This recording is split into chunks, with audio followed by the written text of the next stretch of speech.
Welcome to my YouTube channel. Ito na naman po si Laiko De Leon at ngayong araw po na to nandito po tayo sa loob ng 2021 Nissan Navara VL 4x2 automatic. So kung gusto nyo pong makita yung kaliit-liitang detalye ng sasakyan na ito, so syempre wag po kayong bibitaw mula umpisa hanggang dulot dahil lahat ng detalye ng sasakyan na ito mga kaibigan ay makikita ninyo. Okay, so hindi na po natin patatagalin, simulan na po natin.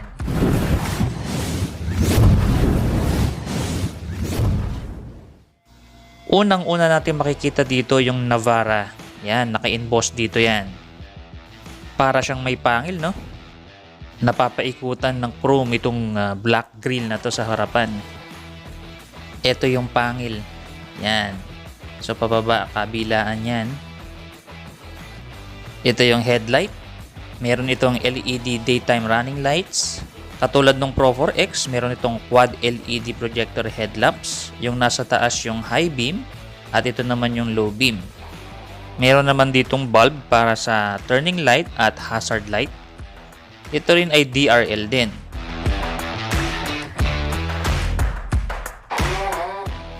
Meron itong LED fog lamps pero maliit lang siya mga kaibigan. Nagpapaganda dito yung black bezel dito sa gilid. Itong part na to yung nagpapa-aggressive dito sa harapan dahil parang matambok. Ayan, itong part na to, ito yung sensor para sa intelligent forward collision warning. Dito naman sa lower portion ng bumper, yan yung design, kulay itim yung part na yan. Yan, meron ditong parang silver dyan. At ito parang may skid plate na. Kulay itim na skid plate na talagang nagpapaporma dito sa Navara VL. Sa kasulukuyan, ang presyo nito ay 1,599,000 pesos. Ito pa yung kapansin-pansin dyan, yung curve na to mga kaibigan. No? Maganda. So prominent dito sa hood pagka nakatingin ka sa harapan, kitang-kita mo siya. Dito rin sa part na to, yan may curve din dyan. So parang nagpapatapang sa itsura nung Nissan Navara. And itong portion na to yan, kulay itim yung paligid na yan. So parang may kilay na kulay itim. So hindi katulad ng Pro 4X, ito wala siyang over fender. Yan, so pwede naman sigurong palagyan yan.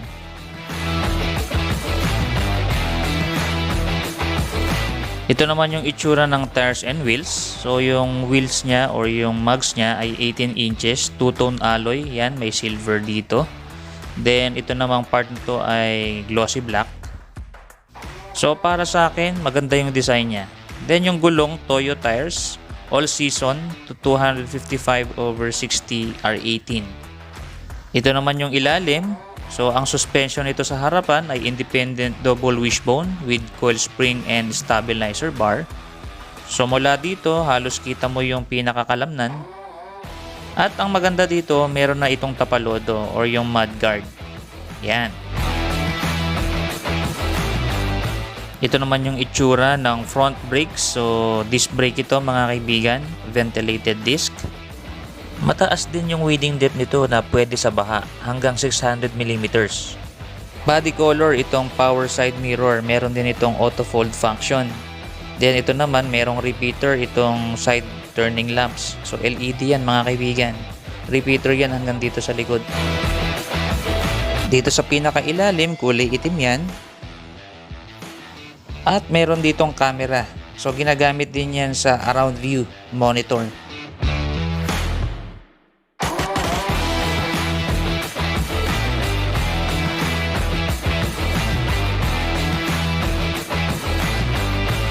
Ito naman yung itsura ng door handles. Ito ay chrome.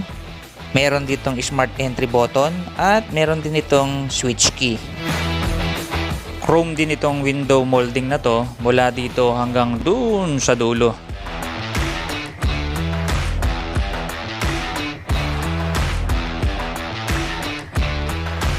Ito naman yung side step, kulay itim ito.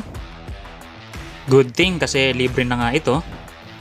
Ang color na nakikita nyo ngayon mga kaibigan ay Aspen Pearl White.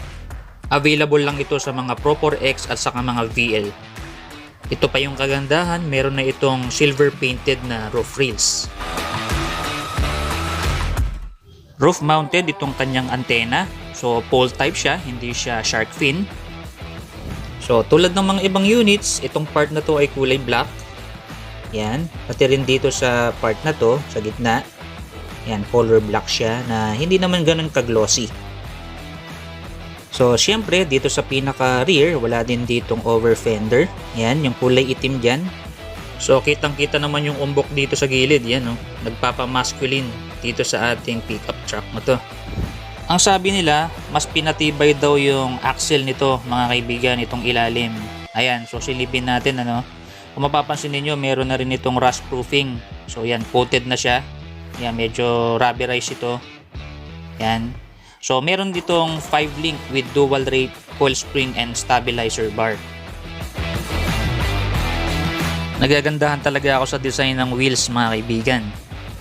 So ito naman yung rear brakes. Ito ay drum brake, mga kaibigan. Yung sa harapan ay ventilated disc, dito naman sa rear ay drum brake. Meron na ring rear mudguard or yung tapalodo. So maganda ito kung dadaan kayo sa putikan. Hindi masyadong magiging marumi yung pinakalikuran ninyo. Okay, so tingnan naman natin itong mga nasa rear. So ito yung rear lights assembly. So kakaiba, mga kaibigan. Meron ditong parang mga fins, tatlo dyan. So meron tayong mga ilaw dito. Yung portion na yan ay LED. Then itong part na to ay LED din, mga kaibigan. So brake light yan. Then ito namang nasa portion na to, ito yung sa turning lamps or hazard lights. So bulb type yan. Pati rin itong nasa ilalim ay bulb type. Ito namang nasa ilalim na to ay reflector lang.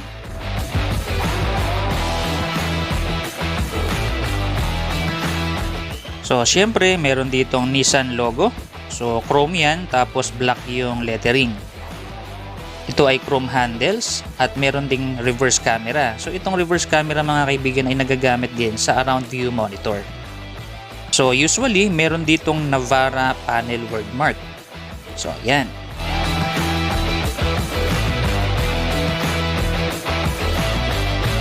At meron ditong DL emblem.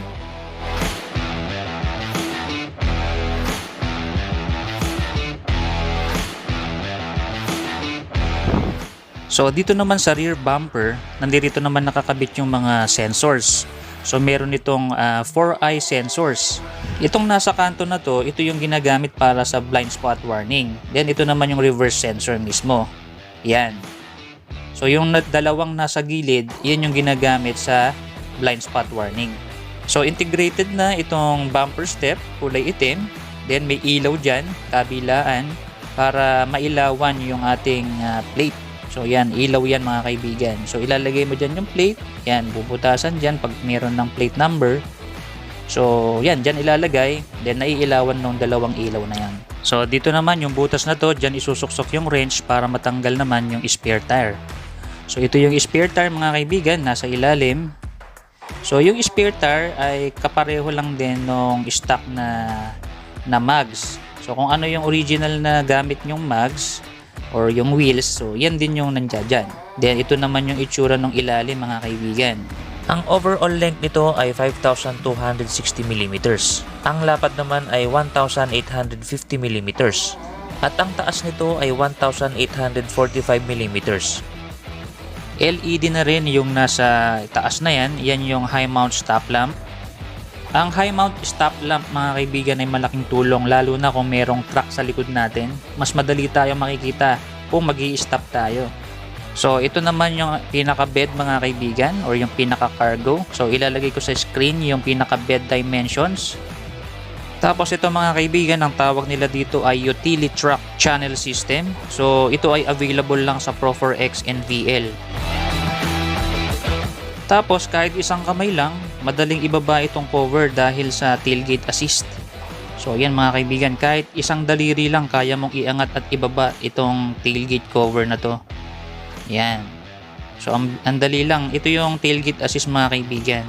Yan, no? Parang spring lang siya dyan na tumutulong para hindi mahirapan yung mga may-ari na ibaba. Kasi mabigat to, mga kaibigan, itong cover na to. Yun nga lang, hindi kasama dito yung bed liner. Kayang-kaya nitong magkarga ng hanggang 1,010 kilograms. Siyempre, hindi mawawala dito yung calibre or caliber na sticker na to. Okay, pasukin naman natin yung interior design. So, pindutin lang natin yung smart entry button na yan. And yan, mabubuksan na natin yung pintuan.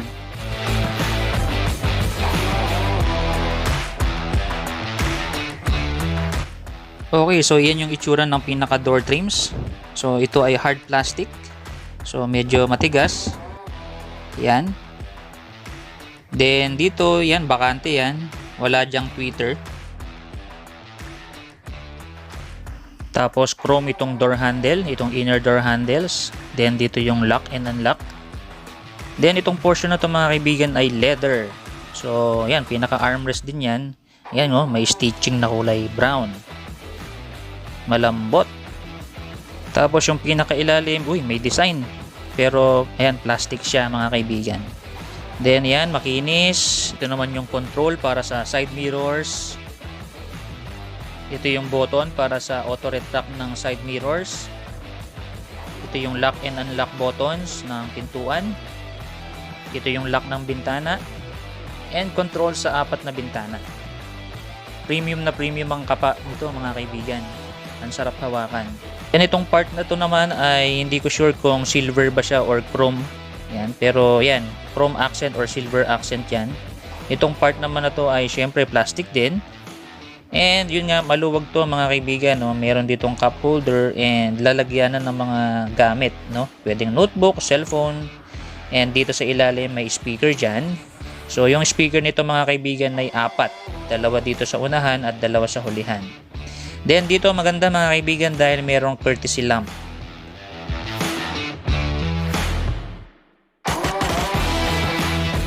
So nandito sa side na to yung indication or yung reminder ng tire pressure mga kaibigan. In fairness, maganda yung seats mga kaibigan. Ito ay dark leather seats. Hindi ko sure kung itim siya or brown. Ang tawag nila dito ay zero gravity seat. Dahil leather ito, yan, may stitching dyan. Yan. Tapos itong part na to ay may mga umbok mga kaibigan, ano, diyan sa sandalan at saka dito sa mismong upuan. So para sa pawis yan, ano, hindi masyadong mainit. Then dito sa gilid yan, parang nakaakap sa'yo.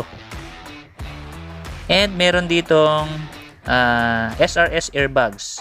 So ang SRS airbags nito mga kaibigan ay 6.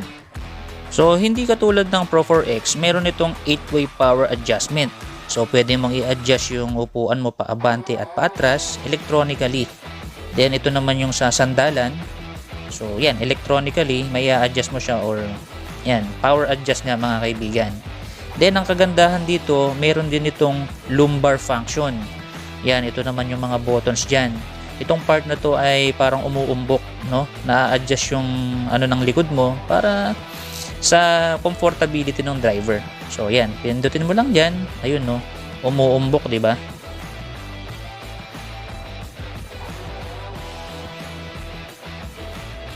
Yan, so yan ang kagandahan dito sa VL na wala naman sa Pro 4X mga kaibigan. Meron ditong button para sa trip reset na dito sa gilid ng manibela. At may button din para sa dimming nung liwanag ng ating trip meter. Then meron ditong traction control. Ito pa yung nagustuhan ko. Meron ditong cup holders. Yan sa kabilaan, sa driver at saka sa passenger. Siyempre ito ay power steering. So leather wrap ito mga kaibigan. Masarap hawakan. So ito yung pinaka lever dito sa ilalim dahil ito ay merong manual tilt adjustment. Pero mga kaibigan, wala itong telescopic function. Okay, so kanina ko pa hinahanap yung kung nasaan yung gas tank cover, no? Yung lever para sa fuel tank cover natin. So ang nakita ko lang dito is yung hood lever na to. So wala talagang lever para dito sa fuel tank cover, no? So tingnan natin dito. Yun. Push to open fuel tank cover pala ito mga kaibigan. So with one touch or one push, yan, pwede mo nang ma-open yung cover ng fuel tank natin. So bago tayo magpatuloy, tingnan muna natin itong susi. So ito nga yung susi nila, parang surfboard. Meron lang 2 pindutan, lock and unlock. So kapag pinindot mo yung lock, kailangan magsara yung side mirrors. Yan. So nagsara na. Ayan, oh. Meron din ito mga kaibigan na physical key. So ayan, oh. So i-clip nyo lang. Yan, nasa loob yan mga kaibigan. For emergency use yan. In case halimbawang maubusan ng battery itong remote key natin, ayan, so hindi na tayo makakapasok pag naubos. So yung susi na yung gagamitin natin. Ang sarap hagurin nitong steering wheel mga kaibigan. Leather na leather. 3-spoke leather wrap ang ating steering wheel mga kaibigan. Meron pa ritong mga stitching sa ilalim. Ayan, so syempre nakapaikot yan hanggang dito sa ilalim. So usually maliit lang tong portion na to sa steering wheel ng Nissan. Meron ding mga controls dito sa magkabilang side. Ayan. So nandirito yung button para ma-activate yung cruise control. Ito naman yung para sa voice recognition at para sa hands-free phone. Ito namang part na to ay blanco. Then dito naman sa mga button na to na nasa kaliwa, button ito para ma-control itong nasa MID. Ito nga pala ay push start stop engine. So yan, open natin para makita natin yung itsura ng MID at meter cluster. Ito ay may 7 inches TFT display meter. So ito yung sa RPM. So ito yung itsura ng dashboard mga kaibigan. So may lalagyanan dyan. Then nandito meron ditong SRS airbag. Yan. Then meron ditong 12 volt socket para sa charging. Then yan, merong compartment dyan or lalagyanan ng kahit na anong bagay dyan sa ibabaw. So dito yung aircon vent, nandiyan dyan yung hazard. Yan, hazard button. Then itong part na to, yan ay glossy black. Yung ibabaw ng ating LCD monitor. Then ito naman ay silver accent. Yan, parehong gilid. Yan, ito nga ay glossy black. So ang ganda ng itsura. Pati rin dito yan sa lower portion na yan, hanggang dyan sa aircon controls. Maganda rin tong LCD monitor ng Nissan Navara mga kaibigan. Ito ay 8 inches advanced touchscreen display. Capable ito ng Apple CarPlay at Android Auto. Meron din itong Bluetooth, USB iPod, auxiliary and tuner. So ang maganda rito, meron ditong camera button. So pwede mong makita mismo yung around view monitor mga kaibigan. So sa lahat ng sides ng sasakyan mo, kita mo na. At meron din itong moving object detection. Meron ding button dito para sa dim. Yan, para ma-dim natin yung liwanag ng screen dahil nakakasilaw yan pagkagabi. Then ito naman yung button para sa audio. Ito naman yung para sa volume. So tingnan natin yung settings. So ayan yung mga settings mga kaibigan. So dito mo lahat po pwedeng iset. Yan, yung may clock. Yan, so pwede mo ring iset yung camera settings, display settings. So yan, contrast, tint, color, and black level. Okay, back lang. So maganda, very responsive yung touchscreen. So ito naman yung aircon, meron itong dual zone auto climate control. So ito yung button para sa temperature, ito naman ay para sa driver side. Para naman sa front passenger side, ito naman yung control ng temperature. Ito yung button para sa dual mode, pwede mo siyang i-turn off. Then ito naman yung AC button. So pagka naka-off yan, syempre walang lamig yung aircon. Ito yung sa recirculation button. Yun, ang makainaman dito mga kaibigan, magkahiwalay yung on and off ng recirculation button. So ito yung nasa taas, at saka ito yung nasa baba. So yan, open and close yan. Sa ibang mga units, isang button lang yan mga kaibigan. So ang kainaman nito, kita mo talaga kung naka-on and off yung recirculation button. Ito naman yung on and off ng aircon. Yan. Then ito naman yung button para sa auto climate function. Ito naman yung defogger button para yan sa windshield. Yan. Then ito naman yung button para sa defogger sa likuran. Sa likurang salamin ng sasakyan. Okay, ang lamig ng aircon ng Nissan. Okay, dito naman tayo sa pinaka lower portion. Meron ditong 12 volts na socket for charging ng driver and front passenger. May space dito, lalagyan na ng cellphone or kahit anong maliliit na bagay. Then meron ditong button para sa parking sonar kung gusto mong i-off yung backing sensor mo. And may USB port din dito and auxiliary. Natutuwa pa ako dito mga kaibigan dahil may mga pockets dyan sa gilid. Yan, so possible lalagyanan ng mga cellphone yan or kahit anong mga bagay. Okay, so yan, may mga packets dyan na maganda para sa atin. Then itong portion na to ay silver accent na nagpapa-elegante dito sa gitna. So itong portion na to ay yan, parang silver accent ano.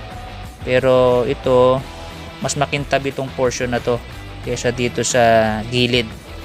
Then itong portion naman na to ay glossy black. And nandito yung shift lock mga kaibigan. Yan to. Yan, shift lock. So, syempre automatic yan. Kailangan may shift lock talaga. Then, may space dito. Lalagyan na ng mga maliliit na bagay. Then, ito naman yung ating gear shift. So, para siyang leather mga kaibigan. Pero, urethane lang ito. Okay? Tapos, mayroong pindutan dito. Yan. So, para mailipat natin yung ating gear shift sa tamang gear. Ang transmission nga pala nito mga kaibigan ay 7-speed, automatic with manual mode. Dito sa lower portion may mga abang dyan na pwedeng lalagyanan ng mga pindutan. Then ito meron dalawang cup holders na mayroong silver accent. Yan, so hard plastic. Ito naman yung ating handbrake. So yung handbrake natin ay parang urethane din. Then ito ay leather. Ang kainaman dito, meron na tong center armrest console. Yan, leather din to mga kaibigan. Yan. So, napansin ko lang, medyo maikli ito, itong portion na to, na saktong-sakto para hindi sagabal sa paghawak ng handbrake. So, ayos to. Saktong-sakto lang yung laki. Yan. So, ang ganda dahil leather din to. Ito naman sa loob, meron din ditong 12 volts na socket. Then, ayan, so medyo malaki rin naman yung space. Meron ditong USB at saka Type-C connector. Then ayan, 12 volt socket for charging. Ayos.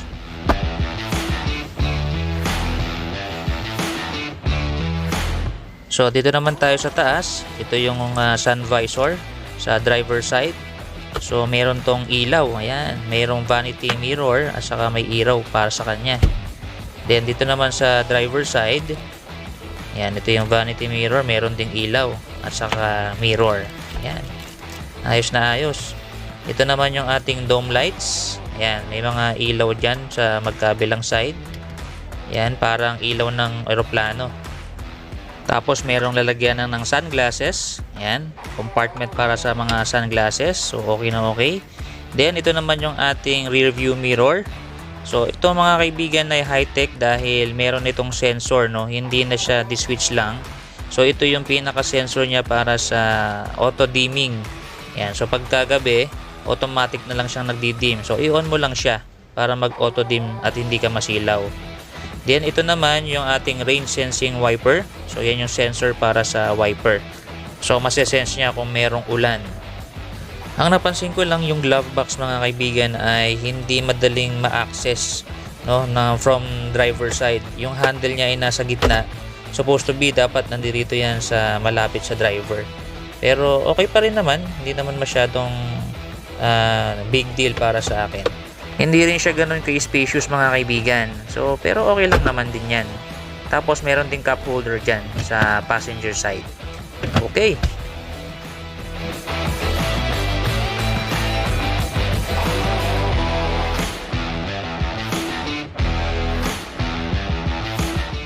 Okay, dito naman tayo sa passenger side mga kaibigan. So, ang kagandahan dito, meron din ditong smart entry button. Yan. So, press lang natin yan para ma-open natin yung pintuan. Then, itong chair mga kaibigan or itong seat ng passenger ay naka zero gravity rin to mga kaibigan. Zero gravity seat type. Yan. So, kaya lang ito mga manual to, yung adjustment na to. Hindi siya electric mga kaibigan or hindi power adjust. Meron din ditong SRS airbags. So, tulad nga ng nabanggit ko, 6 ang SRS airbags dito. Yan, may pocket din po rito. Yan, so maganda, maganda. Okay, so ngayon naman, nandito uli ako sa driver side or sa driver seat. So, isi-set natin itong ating upuan mga kaibigan sa kung saan ako comfortable mag-drive. Yan. So, yung space ng aking tuhod dyan sa dashboard ay siniset ko na. Ngayon ko lang din napansin, meron pala itong footrest mga kaibigan. Ayan, no? May footrest. na okay na okay. Okay. So ayan, isiset na natin yung upuan natin dahil maya maya pupunta na tayo sa second row. Titingnan natin yung ating leg room mga kaibigan. So dito sa driver side or sa passenger side, iusog natin ng sagad patalikod para makita talaga natin yung accurate na space. So dito yan, napakaluwag mga kaibigan, ano. So ayan. So sa likod, ito yung second row. Yan yung mga upuan. Yan yung itsura. Then ito nga pala yung kulay ng ceiling mga kaibigan. Then mayroon din diyang dome light. Then lahat ng mga sides, yan, mayroong hand grips. Yan. Then ayan, may SRS airbags dito. Yan, so yan yung pang-5 at pang-7 airbags. Okay, pasok na tayo rito sa second row mga kaibigan. So yan, pakita ko lang muna uli sa inyo itong door trims. So yan yung door trim ng second row.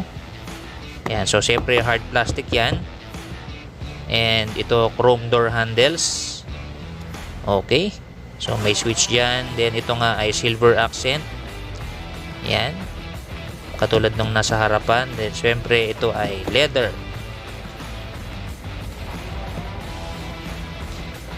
Then siyempre meron din ditong cup holder and space para sa mga maliliit na bagay. Then ito may speaker, tulad ng nabanggit ko, 4 yung speaker nito. And yun nga lang, wala ditong courtesy lamp sa ilalim. Okay, so siyempre leather din yung mga seats dito sa second row mga kaibigan. Yan, so may headrest dito. Yan, so 3 yan mga kaibigan, may headrest dahil 3 tao yung pwedeng makasakay dito sa second row. Meron din dito ang center armrest na merong 2 cup holders. Yan, so kung 2 lang yung sasakay, yan, so bagay na bagay para sa kanila to. Okay, so dito, yan, may pocket dito. Yan, lalagyanan ng mga kahit na anong bagay dyan. And yun nga, may space dito mga kaibigan. So yung paanong nasa second row hindi maiipit, may space dyan. Then meron ditong teeter para sa mga baby seats. Yan. So may mga anchor yan sa ilalim mga kaibigan. Then syempre yung seat belt, pinaka main ano natin yan, protection. Then ito, yan, may center para kawitan din yan mga kaibigan nung sa upper portion nung ating baby seats. Okay? Mga car seats. Okay. So dito naman tayo sa side. Yan, meron din ditong pocket. Yan. Then ito mga kaibigan ng kagandahan, merong second row air vent. So aircon yan mga kaibigan. So yung sa likod hindi na maiinitan. Then may space dyan and may USB port dito. Okay. So ang ganda mga kaibigan. So ito nga pala yung ceiling mga kaibigan. So ang color niya ay beige. Yan, ito naman yung itsura from behind. Kung galing kayo sa likod. Okay.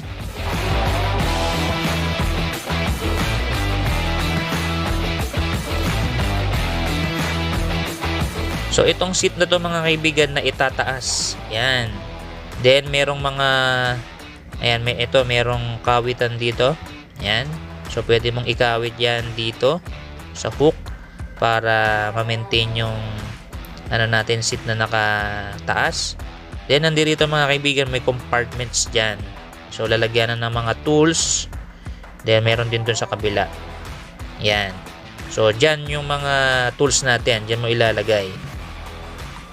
Then pagka okay na, alisin mo lang yung pagkakakawit. Then okay na, pwede ka na ulit maupo. So try na nating sumakay mga kaibigan para makita na natin yung legroom kung maluwag ba talaga sa loob. Okay, so dito sa tapat ng passenger side mga kaibigan ay medyo may space pa sa tuhod ko. Although sagad na yung upuan, pero may space pa naman. Ako ay 5'6" mga kaibigan. And yung headroom, ayan, halos kalahating dangkal. Ayan, so medyo mataas pa. Okay. Ayan, so maluwag naman. Yung pa ako ay hindi ako ngawit dahil may space sa ilalim ng upuan. Okay. Then, syempre comfortable ako dahil may headrest na okay din para sa akin.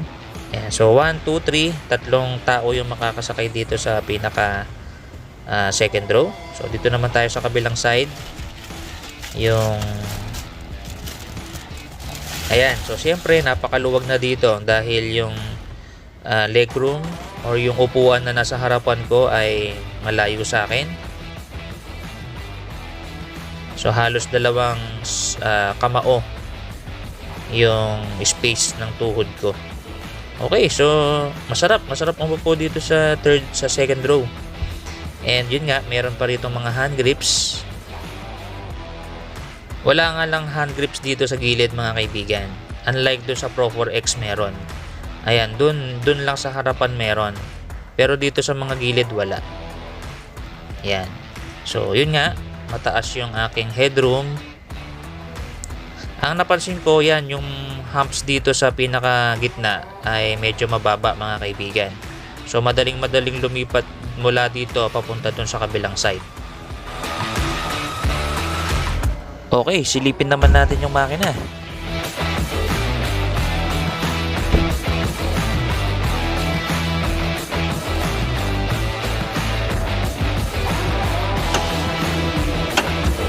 Bigat.